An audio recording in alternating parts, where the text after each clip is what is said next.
And so we are going live. Give me 1 second. I turned off my screen. Okay. Super. Sorry for that awkward transition. It's like I always get a little rusty, like all of the different gadgets and stuff that I have. So welcome everyone. Today's talk is on how you can be who you needed when you were younger with New York Times bestselling author Brad Montague. Before we start, in the chat, I want you to introduce yourselves, your name, what city you're coming from. For those who are watching this via live stream on LinkedIn, YouTube, Facebook, Twitter, etc., you're a part of this community and conversation as well. So make sure you introduce yourselves in the comment section, wherever you're watching this from. And for those who are watching via the live stream, if you feel comfortable, please turn on your cameras. We love seeing your beautiful faces. I know for me as a speaker, it's so powerful when I get to see your eyes and your expressions. And also for those who are watching live stream or in the live Zoom audience, make sure you're engaging in the chat, commenting, liking, giving advice, because this is a conversation. It's not, you passively watching. We want you in the conversation as well. So for those who are in the live Zoom audience, for the next activity, top right-hand side, I want you to put this, let me unspotlight myself, or put this in gallery mode. So you should kind of look like the Brady Bunch squares. And then turn on your video cameras if you can. I know there's a lot of folks who want to keep their videos off as well. So we always do kind of like a quick quiz at the beginning of every call. So raise both hands like this if the answer is yes. You could wiggle your finger if it's really yes. First question, has there ever been a specific moment of experience in your childhood or when you were a young adult or professional where you felt like you needed someone to look up to or to guide you? See a lot of hands up there. And then if you're watching this on live stream, you could just type yes in the comments. Do you have any positive role models or mentors? Or did you have any positive role models or mentors when you were growing up? Raise both hands if it's yes, or type in yes in the comment section. Last question. Have you ever had the opportunity to be a mentor or role model for a younger person? Awesome. And then last question, and type this in the comment. How did it make you feel being a mentor or role model? And just type it in and press send. Okay. I love that. Top of the world, valued, inspired. I love being a mentor, Michelle. Proud, appreciated. Oh, my heart is like so full right now. So for the next, for those who are in the live Zoom audience, top right-hand side, put this in speaker mode so you just see me. Today, as I mentioned, we have New York Times bestselling author Brad Montague to talk about how we can all be who we needed when we were younger. That one statement, wow, so powerful. The first time I read those words, I just automatically thought to my childhood.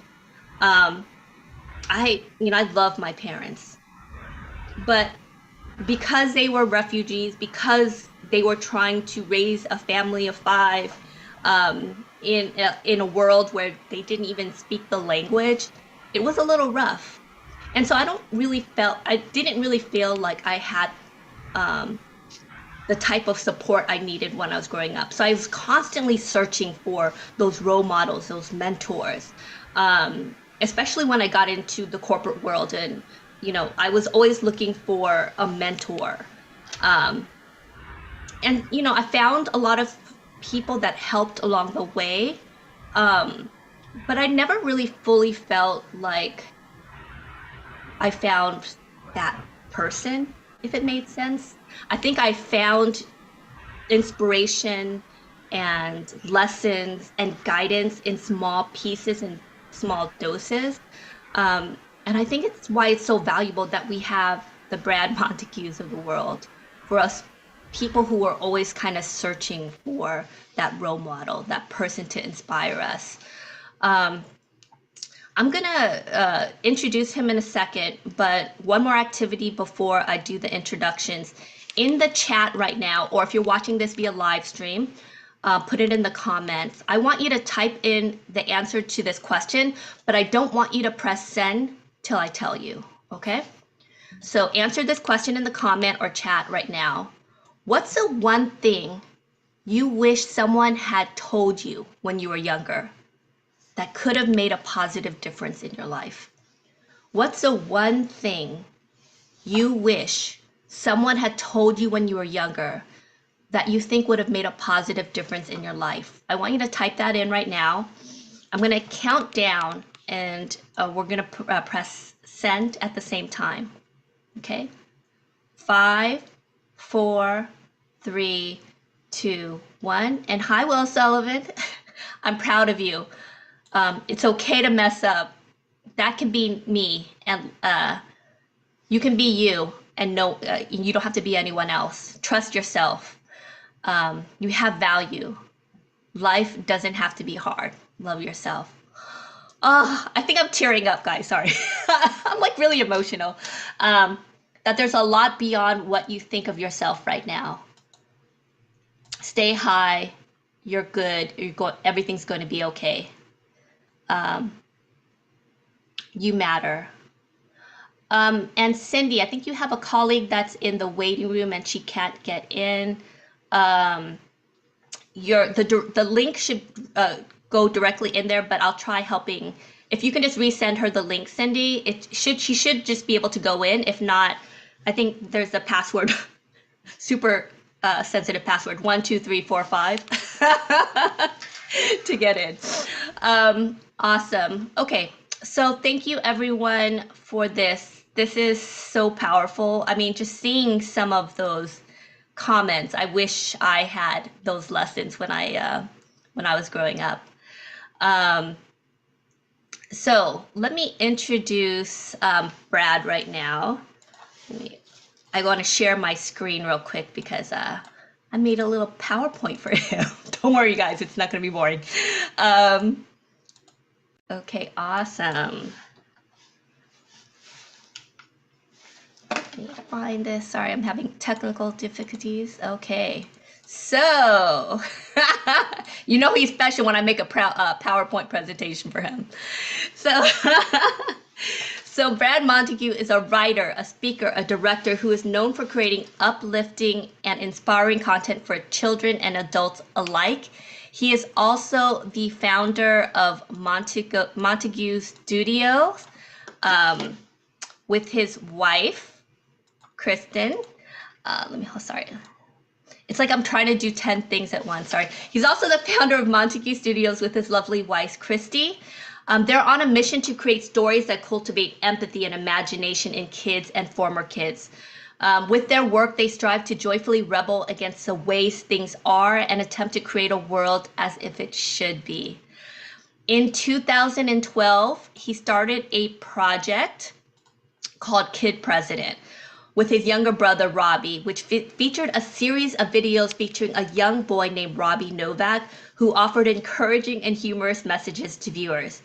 The Kid President videos quickly went viral, and Montague went on to create a variety of other creative projects, including books, podcasts, and animated shorts. In addition to being the author of the New York Times bestselling book, Kid President's Guide to Being Awesome, he is the author of the book, Becoming Better Grown-Ups, which is... you have to go get it right now. I wanted to show my book, but my daughter, Morgan, who's 8, stole the book.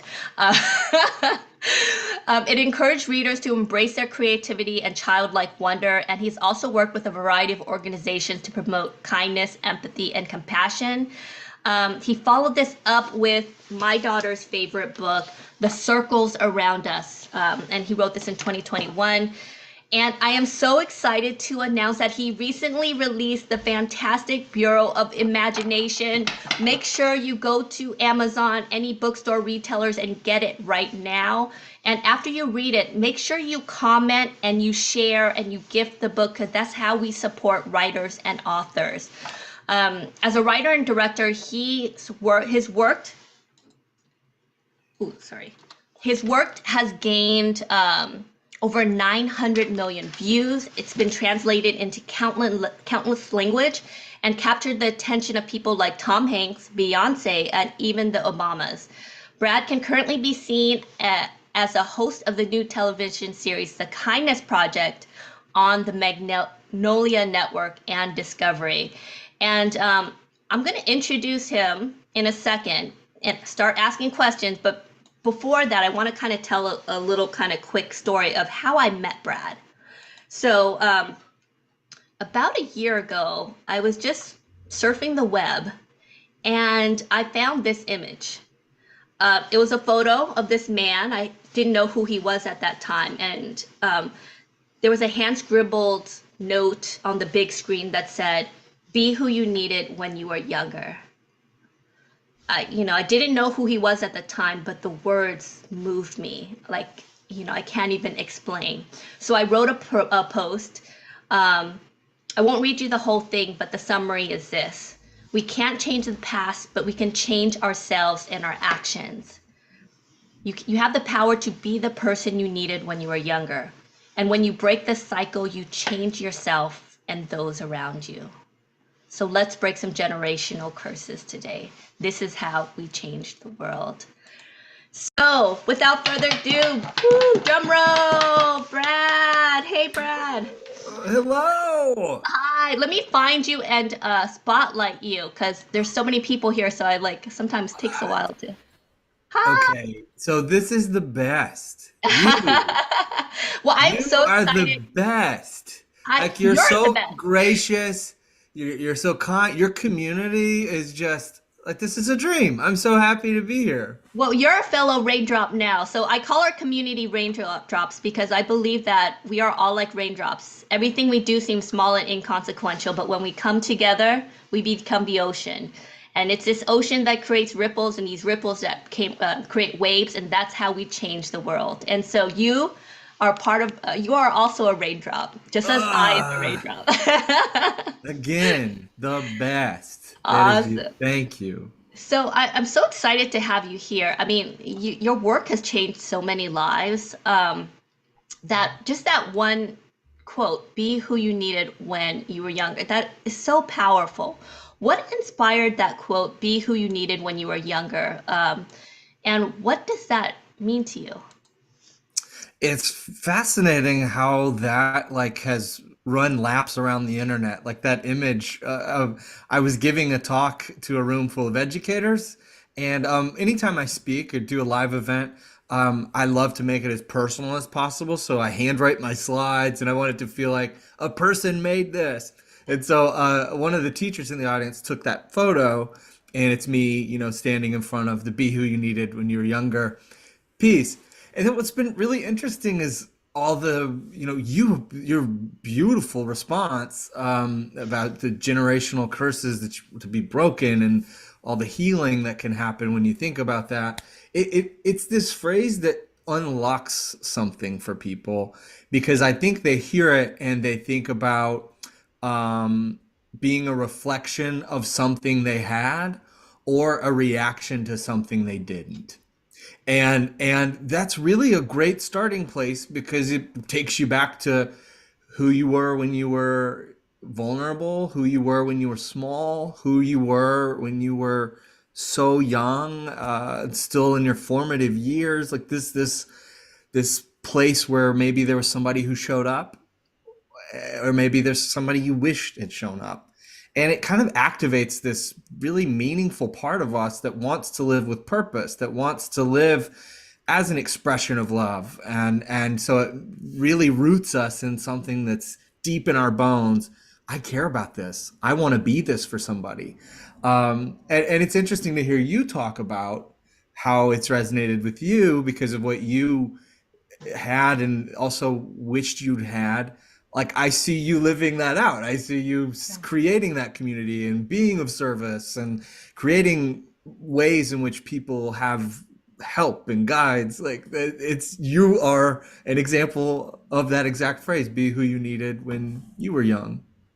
I love that. I mean, your books are definitely a manifestation of that. From Kid Presidents to The Circles Around You. I mean, it's rare that you read books like children's book that has like this. It's very sophisticated in a lot of ways, like just in terms of talking out about emotions and feelings and loneliness and how it's important to bring community inside the circle. I mean, I was reading it and I was like, this is so profound. Your books are filled with hope, motivation, and inspiration. What inspired you to write and illustrate? And what do you want children to take away from your books? And we might have just lost him. Ah, I'm Wait, back. oh, I'm there you back. are. Oh, I'm there you back. are. I'm Okay, here. there you are. I was I like, don't did know we what lose you? happened. Okay, there. We're connected. We're back. Do you need me to reread that or did you get that? I did not get it. Okay. Oh no. Okay.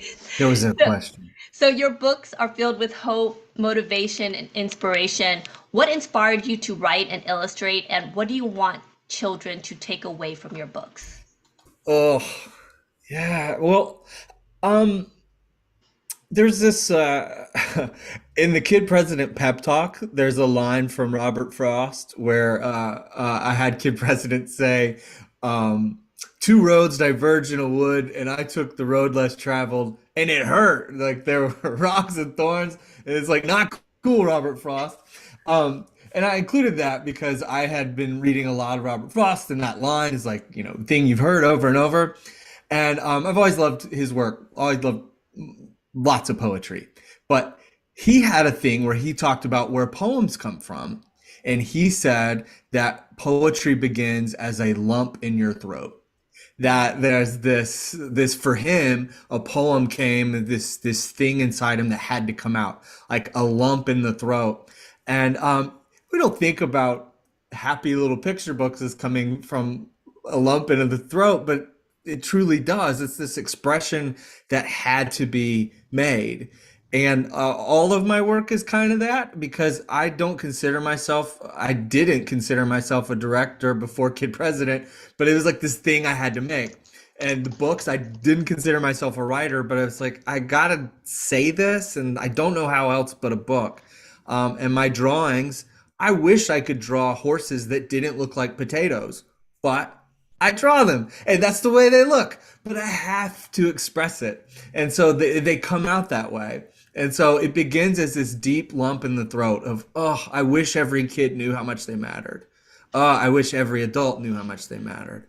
I wish everybody knew just how possible possibility is. Let me create something that says that. And sometimes it comes out okay. But the expression is there, and that's where it comes from. I think it's such an important point too, because I mean, in this kind of world of social media where everyone has these like kind of curated lives, and I think we as parents try to protect our kids from, like, you know, danger or hurt. But I think sometimes it is the walking on gravel, on twigs, that's necessary to shape us, and that it's okay to go through tough times. But what matters is that you keep on going and that there is like this light at the end of the tunnel and that you have to persevere, um, and that you can't protect yourself from, like, you can't put yourself in a bubble and be protected all the time. I Yeah, think it's such a yeah. good lesson. I started doing a series of events. You might like these. Your audience might too. Yeah. Where I did a thing called a failibration, and I had an event. Normally like a TED Talk is everybody sharing the best possible Yeah. self. Here's a thing I did great. here's an award I won. Thank you for coming to my TED Talk. And I don't think you learn that way. Like you No. learn when like somebody tells you, hey, here's how I lost a whole lot of money. Hey, here's what I did that was super dumb. Don't do that. Hey, if you touch that fire, it'll burn you. Don't do it. Like Yeah. all that stuff. And so I invited some friends who have done really amazing things, but they weren't allowed to talk about it. Yeah. And we had a celebration, and they shared really tough, vulnerable things. But at the end, the audience, we're under contract, and the audience was that they would give us a standing ovation and applaud them and say, For thank their you. I failures. see you. Yeah. Like, and that's, and it was really profound and funny and moving. Like people, Yeah. cry at the end of these You're because I like my think you're like we my need soul it. brother because it's funny because I've been wanting to do an event like that for like literally a decade, but I just never had the guts to do it. So you've inspired me. I think I will actually eventually do it. It would be incredible what That you would could be do. fun. I'm doing one with a group of educators in this summer. It's going to be like a big conference, like several thousand teachers are going to be there, and I can't wait, like for them to Yeah. just hear, "Hey, here's what went wrong." Like they're It, gonna be really healing, I it's so think. funny because we're in a world that like focuses on perfectionism so much, and there's no such thing as perfectionism. And in order for us to get even close to perfection or to get better, we need to make a lot of mistakes. And I think we do a disservice to our children when they're in the wombs and we want them to go to Harvard or Stanford or all any of these universities and that they have to kind of, be an Olympic swimmer by the age Yeah. of 7 or 8. And I'm saying this and I'm talking to myself because, like as a parent, I'm just like, you want the best for your kids, but they also have to be able to kind of find their way, fall, get back Yeah. up, fall, get back up. Well, it's interesting. You asked everyone at the beginning in the chat to put, here's what do you wish someone had said to you when you were a child? And there was these beautiful phrases of, you're enough, you're okay, you are lovable, and I'm going, I need to hear that now. And Yes, yeah. there's something about, that it's true for a child, it's true for us at any age that we need to know we're lovable, that we're loved and we're okay. And we forget to say these things to each other and to ourselves. The important kind of aha moment that I had, Brad, was that as a parent, my child is always looking at me. So how I treat myself is basically teaching her how she should teach herself as a grown up. Hmm. And Hmm. so self-care, being able to take care of myself, have boundaries. Um, I think as parents, we tend to try to put everybody else in front of ourselves. Yeah. But if we don't do the simple practice of respecting ourselves, how do you expect our children who are watching us to do the same? Hmm. Right? And so that was my big kind of light bulb moment, which is like, you know, my daughter's watching. And then having that is just like, okay, well, am I respecting my boundaries? Because she's going to learn to respect her boundaries the same way. Am I taking risk? I have a funny story. We were eating breakfast with my daughter, and I was just kind of looking outside the window, and she's like, Mom, I know what you're thinking. And I was like, oh, what am I thinking? And she's like, I'm tired. I'm exhausted. But I was just thinking about what I say. Like you don't think about what you're saying as a parent. And what I was reflecting to my daughter is I'm always tired. I'm always exhausted. So if I'm not present, if I'm not energetic, if I'm not taking care of my physical health and of my emotional health, how can I be there fully for the people I love? Right? Yeah. And, Yeah. I interviewed elementary school students in all 50 states. I did this project where I asked them, what does a great grown up look like? Yeah. And they told me, all sorts of stories of really incredible grown-ups and all this sort of thing. They also described and drew pictures of what they think adults are, and they were It's, like it's like someone with a monsters. cell phone, right? Oh yeah, a lot of them. I mean, in the common thread was that adults in their eyes were big, busy, and boring. Like the three But P's. it's true. You're like, It's true though, oh, right? oh yeah. Like why would they want to grow up? Like Yeah. what? How we're not making it look attractive, but then when they would tell me stories of great adults, I think I had this idea when I asked the question that I would get some big reveal of, oh, here's the secret to being a great adult. It's like huge trips to Disneyland. It's a giant, massive birthday party with the petting zoo and blow ups and jet skis. No, it was just very simple. Like this guy showed up. We do this all the time. I can count on this person. Yeah. And it was this repeated thing over and over, no matter what the learning environment was, no matter what their economic background, no matter anything. It was a present adult was a great adult for them. And That that's all that they want from us. And what you they can deserve is our presence. that one line, being present, Mhm. being present. Because a lot of times we are maybe with our kids, but we're on our cell phones, or we're on our computers, and Oh the yeah. power of just being present Yeah. is powerful. And Yeah. just saying, how are you doing and how was your day, and actually listening opposed Yeah, to I just do a lot asking. of big things for my kids, I feel like throughout but then I also am distracted a lot and busy. But I've come to realize that it's not the big things I do or the busy things I do that serve them well. It's when I um do these little things like tie my daughter's shoe, like Oh look her in the eye, like just when they're telling me about Pokemon for the yeah. 100th time, just look them in the eye and be present, and that over time is what makes a difference. So talking about adults now, what inspired you to write the book Becoming Better Grown-ups, and what message do you hope readers to take away from it?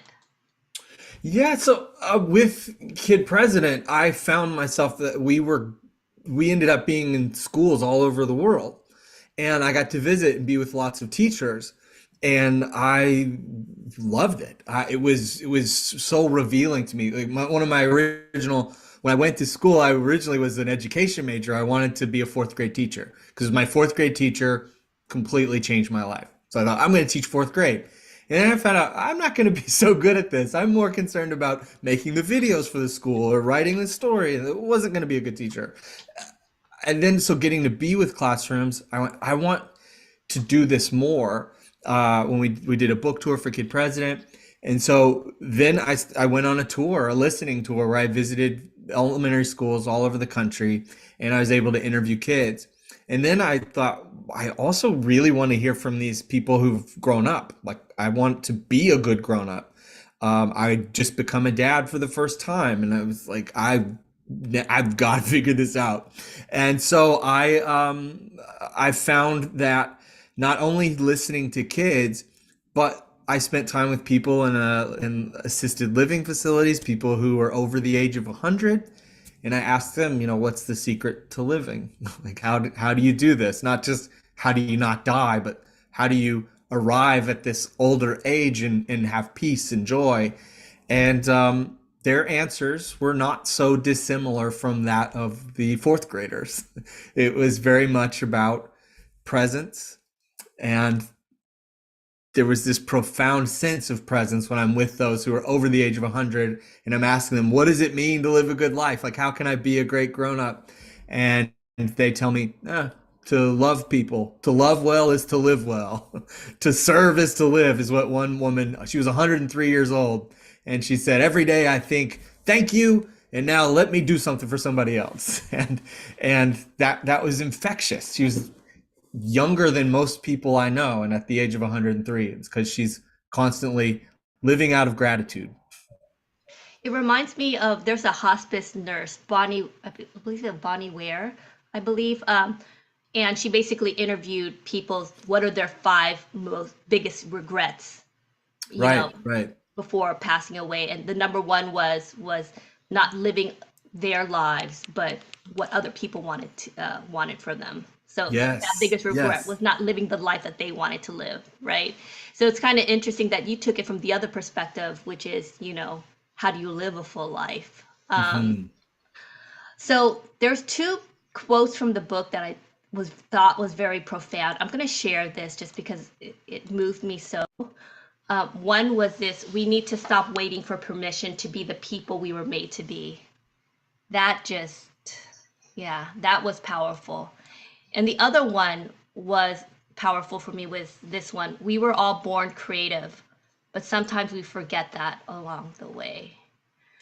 I'm kind of in this kind of journey where I was always kind of like the serious person. And it wasn't until I had my daughter where I really had to literally force myself and learn how to play. Because even Mm. when I was a child, I had so many responsibilities, and goals that I didn't learn how to play.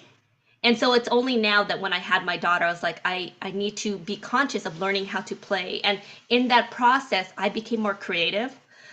Like we just launched our YouTube channel, and the inspiration from that was actually my daughter, because my daughter wanted to post some YouTube videos. And so I started playing around with her on Yep. shorts, and I was like, oh, this is kind of fun, right? And so, I don't like looking at myself and creating things, videos, all this other stuff. And so that was the spark, playing with my daughter and kind of doing like TikTok videos and dancing, that made me motivate me on my creative pursuit. And now I'm learning, at 40, close to 50, how to be a videographer, how to edit, how to be more creative, how to write scripts. And so that all kind of came with that kernel of just learning how to play and be creative, which was such a struggle for me. And it might be different for someone who like you knew at a very early age that you were creative. And I think for me it's something that I had to work on. So what was the kernel of that, the importance of play, and what can we learn from that, the folks who are kind of watching this right now? Yeah, for me it was I totally hear all you're saying. Absolutely. And for me it was I'm creative, but oh no, I don't want to share this. This is too weird. Like this is not helpful. This isn't productive. Nobody asked for this. Like what how is this? Because I grew up on a farm. My dad's a farmer. That makes sense. It's very practical. People are asking for the things he provides. My mother, a nurse, a registered nurse, like that is a productive member of society. And I tell little stories about birds. Like, what? How is this helpful?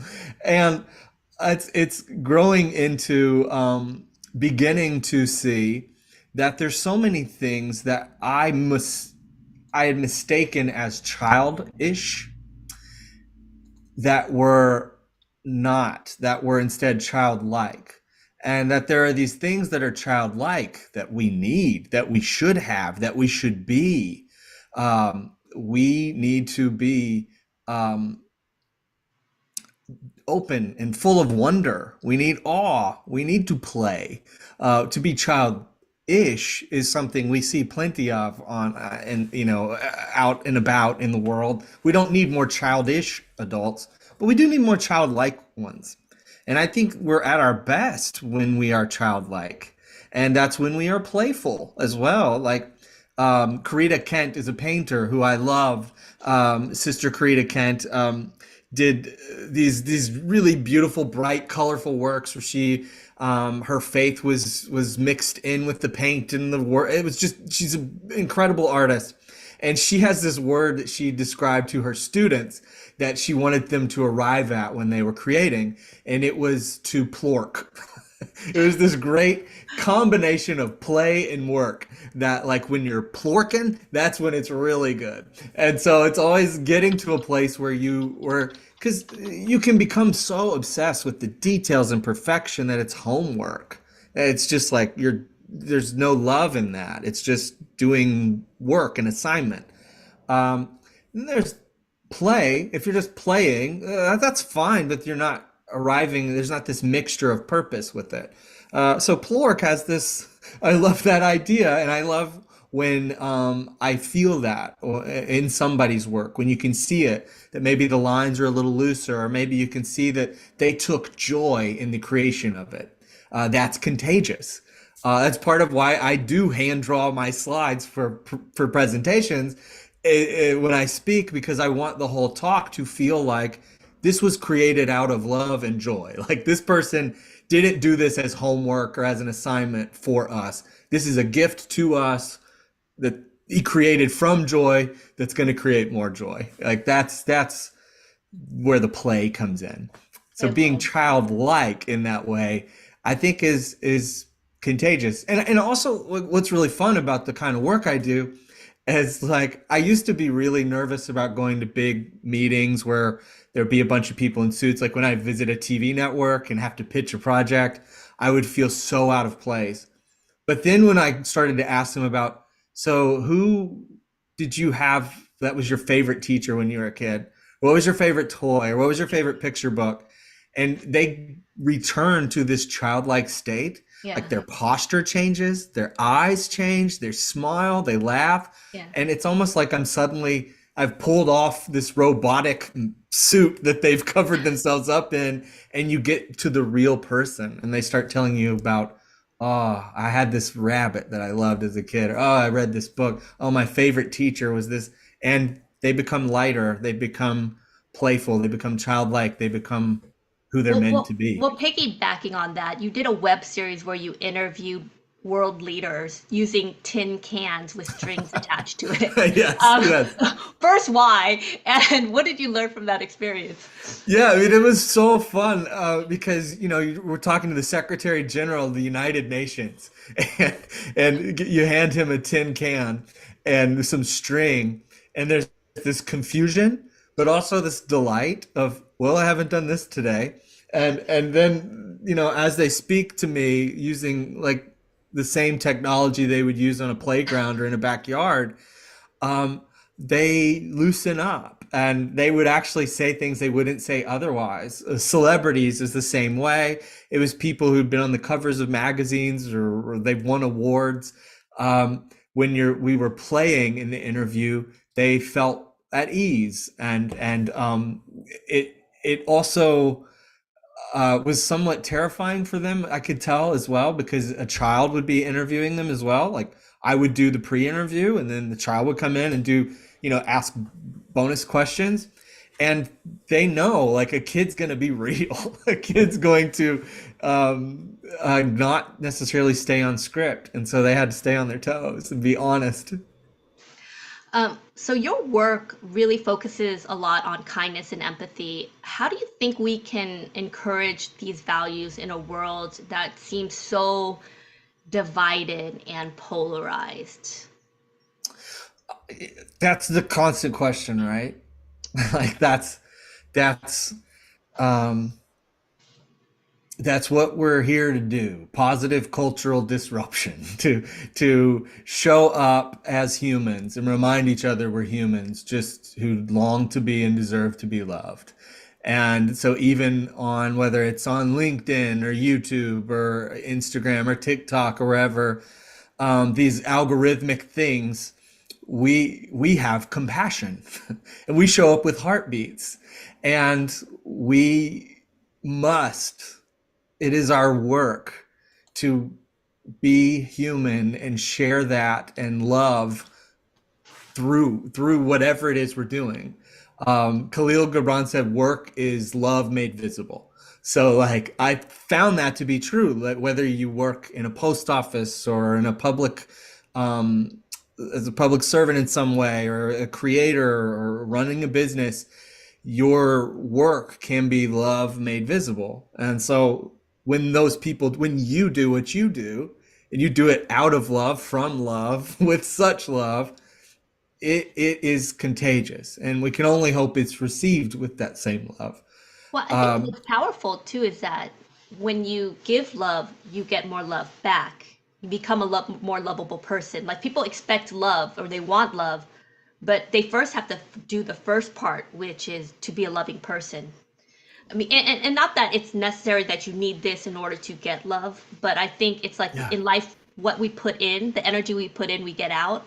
And one of the things I always say is that love is not a noun, it's a verb, Mhm, right? mhm. And so if you want love, you need to act in a loving way, right? Right, right, right. And Yeah. so, Yes. And there's this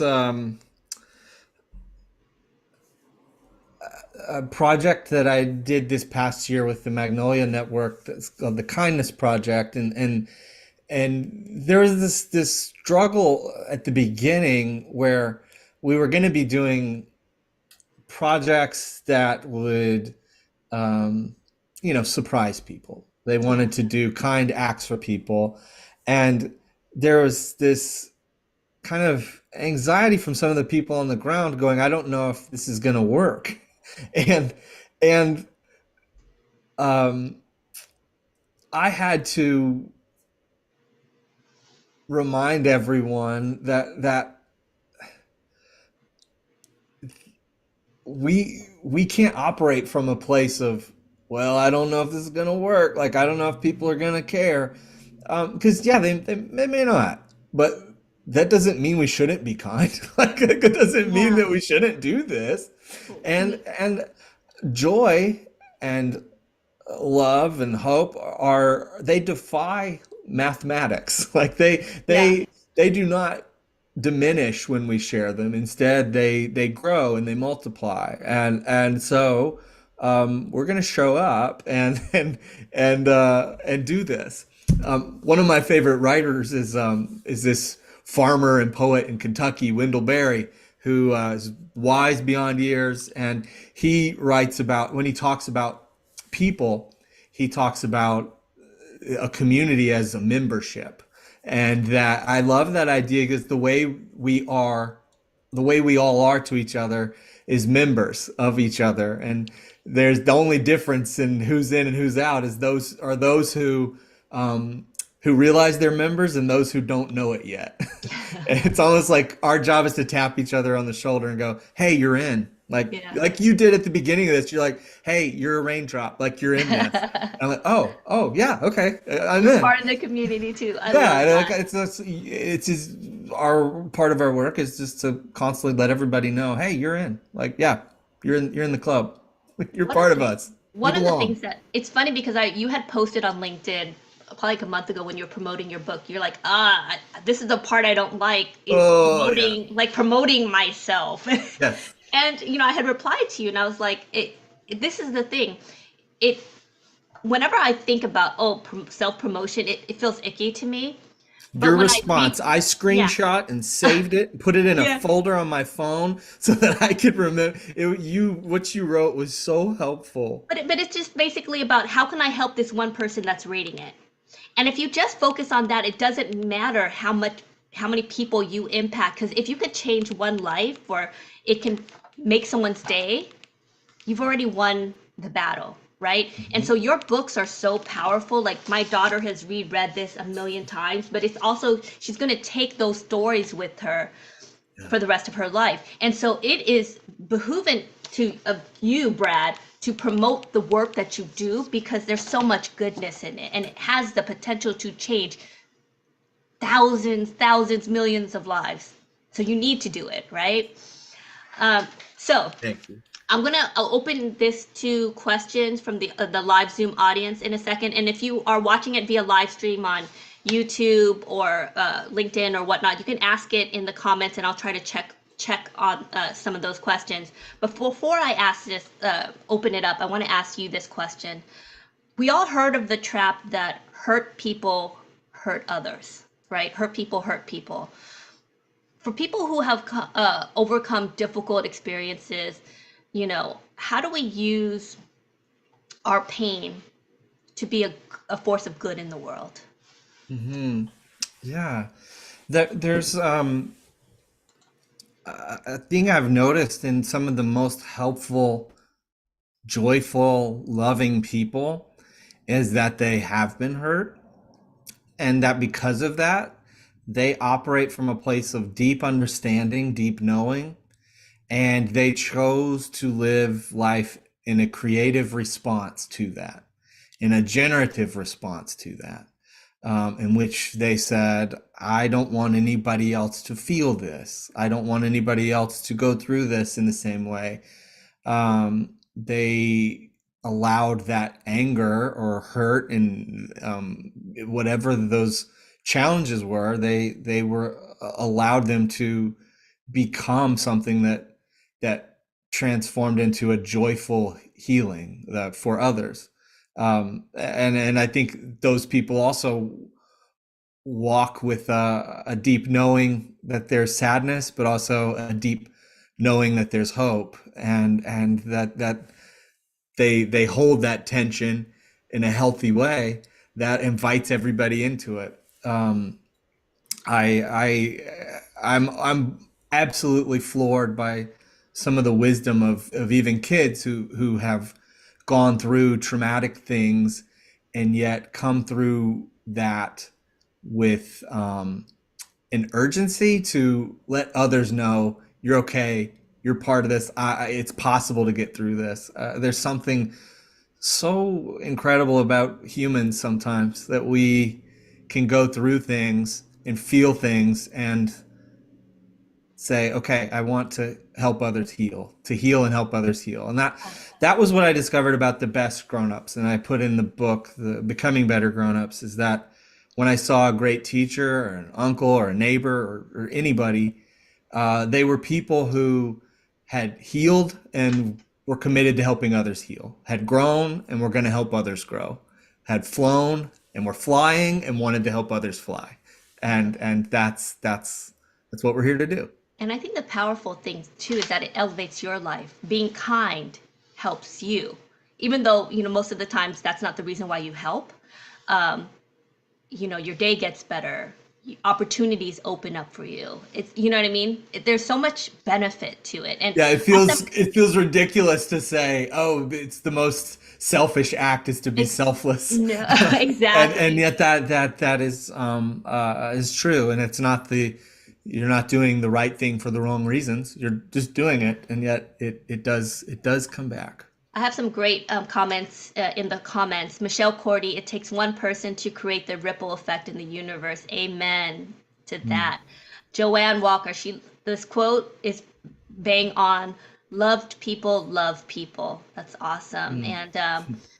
And we, oh wait, John also has a question. Sorry, John Roberts has a great comment. It works the opposite way too. Acts of kindness are also contagious. I love Yes, that. yes. I think we have a question from Anne. Anne, do you want to unmute and ask your question, or do you want me to ask it? Okay, so I'll ask Anne's question for you. Hold on. There's so many questions, so it goes a little bit slow. So, question from Anne: what advice do you have for turning passion into a real job? Good question. And what was the point? Where was the point where you realized this? Because I know you were in the advertising agency and then you went into your creative pursuit. So, what advice would you give to people who want to turn their passion into a profession? Yeah, I think it's for me it started with little acts within my normal job. Like I worked in news for a moment, and I quickly realized the things I didn't want to do, the stories I didn't want to tell, and with that, I still had like a job to do every day. Like I had stories that were demanded of me to tell, but it did create that lump in my throat of I want to tell a different story. I want to tell this from a different angle. So I started to find places within my work to um, I found out what I didn't want, and I also found, oh, here's what I do want. And then I began to find places within my work to redirect the assignments to be in that zip code at least. And then in working in advertising, this is much the same, where we're working with clients who have a message they want to say, and I have this personal message that I'm wanting to say to people and communicate. And you start to find that there's a happy space where you both exist, or you can invite them into. I started to find that there were times where those things weren't compatible, but also finding that more and more I was being provided with space where I could have purer and purer expressions of what my passion was, to work with kids, to help people who help kids, and even now, I'm still trying to work on making certain that the things I'm able to do are in line with my passion, that my passion, my purpose, and my priorities are best friends, and my And also priorities what you're are good not at. always hand in hand. Yeah.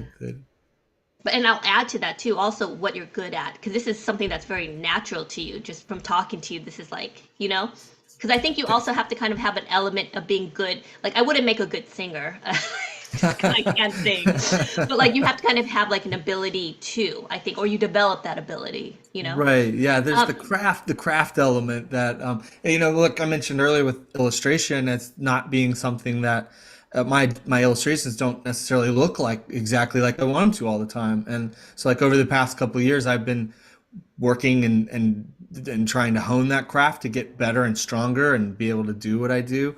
so And did you getting consider closer. yourself an artist growing up? I did as a kid, and then I realized, well, I didn't realize I had kind of had it programmed out of me that that's not possible.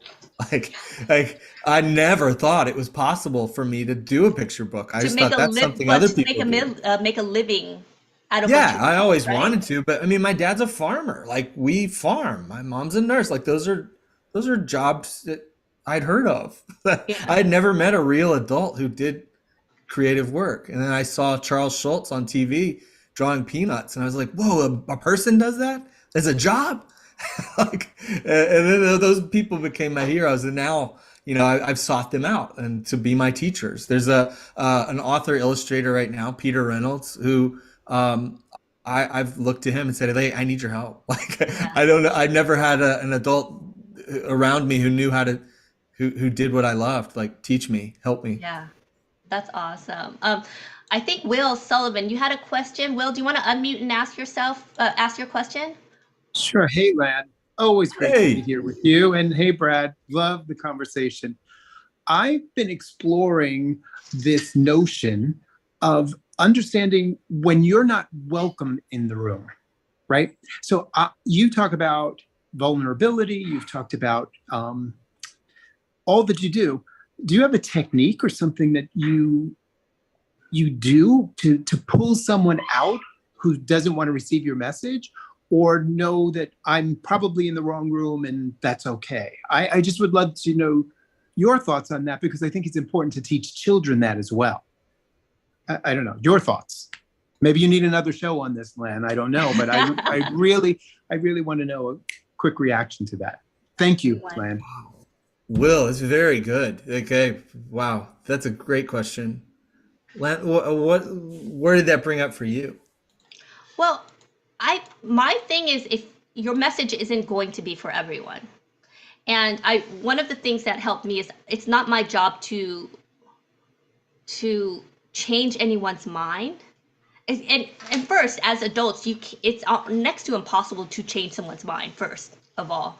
But when someone is ready for a message, um, and you have that message, that's an opportunity for them to learn and to engage. And sometimes it just takes a while.